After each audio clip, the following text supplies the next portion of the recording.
Iran America മൂന്നാംവട്ട പരോക്ഷ ചർച്ച വ്യാഴാഴ്ച ജനീവയിൽ. ആണവ വിഷയത്തിൽ കരട് നിർദ്ദേശം അമേരിക്കയ്ക്ക് കൈമാറിയതായി ഇറാൻ വിദേശകാര്യമന്ത്രി അബ്ബാസ് അറാഗ്ചി അറിയിച്ചു. വലിയ സൈനിക മുന്നൊരുക്കങ്ങൾ കണ്ടിട്ടും ഇറാൻ നിലപാടിൽ ഉറച്ചു നിൽക്കുന്നത് എന്തുകൊണ്ടാണെന്നറിയില്ല എന്ന് US ദൂതൻ സ്റ്റീവ് വിറ്റ്കോഫ് പറഞ്ഞു.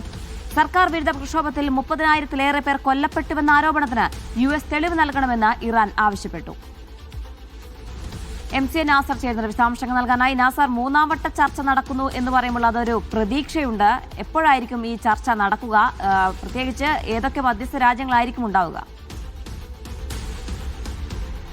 നേരത്തെ മസ്കത്തിലും തുടർന്ന് ജനീവയിലും നടന്ന ചർച്ചയുടെ ഒരു തുടർച്ച എന്ന നിലയ്ക്കാണ് ഇപ്പോൾ മൂന്നാംവട്ട ചർച്ച ഈ മാസം 26-ന് ജനീവയിൽ നടക്കുമെന്ന റിപ്പോർട്ടുകൾ പുറത്തുവരുന്ന. അമേരിക്കയുടെയും ഇറാന്റെയും ഉദ്യോഗസ്ഥരെ ഉദ്ധരിച്ചുകൊണ്ട് വിവിധ മാധ്യമങ്ങളാണ് 26-ന് ചർച്ച നടക്കുമെന്ന വിവരം ഔദ്യോഗികമായി തന്നെ വെളിപ്പെടുത്തിയിരിക്കുന്നത്.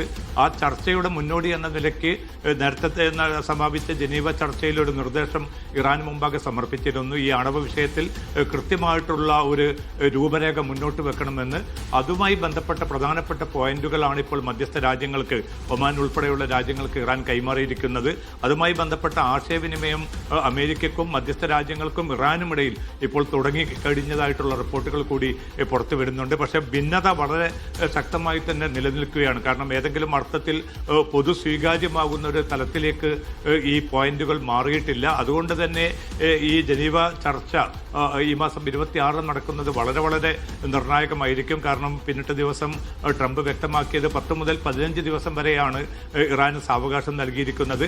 അതിനു മുമ്പേ സ്വീകാര്യമായിട്ടുള്ള ഒരു പൊതു കരാറിലേക്ക് ഇറാൻ എത്തിച്ചേരണം. അല്ലാത്ത പക്ഷം സൈനിക നടപടി ഉറപ്പായിരിക്കുമെന്ന മുന്നറിയിപ്പ് നൽകി.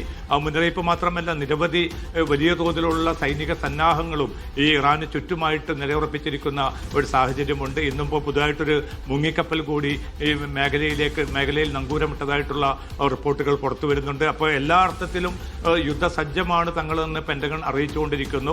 ഇറാനും അതേ രീതിയിൽ തന്നെയുള്ള പ്രതികരണങ്ങളാണ് ഇന്നും നടത്തിയിരിക്കുന്നത്. ഇറാന്റെ വിദേശകാര്യമന്ത്രി അബ്ബാസ് അറാഗ്ചിയും അതോടൊപ്പം തന്നെ സൈനിക മേധാവിയും ഇന്ന് നടത്തിയ പ്രതികരണത്തിൽ ഏത് സാഹചര്യം വന്നാലും നേരിടാനും എത്ര ദീർഘകാലമായിട്ടുള്ളൊരു യുദ്ധത്തിലേക്ക് കാര്യങ്ങൾ പോവുകയാണെങ്കിലും അതിനെ കൈകാര്യം ചെയ്യാൻ തങ്ങളുടെ സേന സജ്ജമായി കഴിഞ്ഞിരിക്കുന്നു. അതുകൊണ്ട് അമേരിക്കയെ ഏതെങ്കിലും അർത്ഥത്തിൽ വലിയ ഭീഷണികൾ ഉയർത്തിക്കൊണ്ടോ സൈനിക മുന്നറിയിപ്പുകൾ നൽകിയതുകൊണ്ടോ കാര്യമില്ല. തങ്ങൾക്ക് ഇപ്പോൾ പോലും ആഗ്രഹം എന്നത് നയതന്ത്ര പ്രശ്നപരിഹാരമാണ്. പക്ഷേ ആ നയതന്ത്ര പ്രശ്നപരിഹാരം എന്നത് രാജ്യത്തിന്റെ താല്പര്യങ്ങൾക്ക് വിരുദ്ധമായിട്ടുള്ള ഉപാധികൾ അടിച്ചേൽപ്പിച്ചുകൊണ്ടാകരുത്. അത്തരം ഉപാധികൾ അംഗീകരിക്കാൻ തങ്ങൾക്ക് നിർവാഹമില്ല.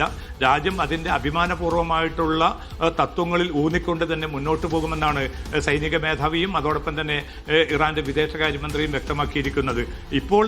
ഇപ്പോൾ ഇറാൻ മുന്നോട്ട് വെച്ച നിർദ്ദേശത്തിൽ പ്രധാനമായിട്ടും വ്യക്തമാക്കുന്നത് 2015 വൻശക്തി രാജ്യങ്ങളുമായി രൂപപ്പെടുത്തിയ ആണവ കരാറിന്റെ ഘടകങ്ങളും അതിൽ കുറെ കൂടി ഇളവുകൾ വരുത്തിക്കൊണ്ടുള്ള ഒരു നിർദ്ദേശമാണെന്ന് മാധ്യമങ്ങൾ റിപ്പോർട്ടുകളിൽ നിന്ന് വ്യക്തമാകുന്നുണ്ട്. പക്ഷേ അത് അമേരിക്കയ്ക്ക് സ്വീകാര്യമല്ല. അമേരിക്ക ആഗ്രഹിക്കുന്നത് യുറേനിയം സമ്പുഷ്ടീകരണം പൂർണ്ണമായി തന്നെ നിർത്തിവെക്കണം. ഇപ്പോൾ സമ്പുഷ്ടീകരിച്ച യുറേനിയം ഇറാനിൽ നിന്ന് മാറ്റണമെന്ന ഇസ്രായേലിന്റെ ആവശ്യം കൂടി അമേരിക്ക മുന്നോട്ട് വെക്കുന്നുണ്ട്. അതോടൊപ്പം തന്നെ ബാലിസ്റ്റിക് മിസൈൽ പദ്ധതിയുമായി ബന്ധപ്പെട്ട പരമാവധി അത് ലഘൂകരിക്കുന്ന അതിന്റെ ദൂര പ്രകടനശേഷിയുള്ള മിസൈലുകൾ മാറ്റണം എന്നതുൾപ്പെടെയുള്ള നിർദ്ദേശങ്ങൾ കൂടി അമേരിക്ക മുന്നോട്ട് വെച്ചതായിട്ടുള്ള റിപ്പോർട്ടുകൾ പുറത്തു വരുന്നുണ്ട്. അവർ രണ്ടു കൂട്ടരും അമേരിക്കയും ഇറാനും വിരുദ്ധ ധ്രുവങ്ങളിൽ തന്നെയാണ് നിലയുറപ്പിച്ചിരിക്കുന്നത്.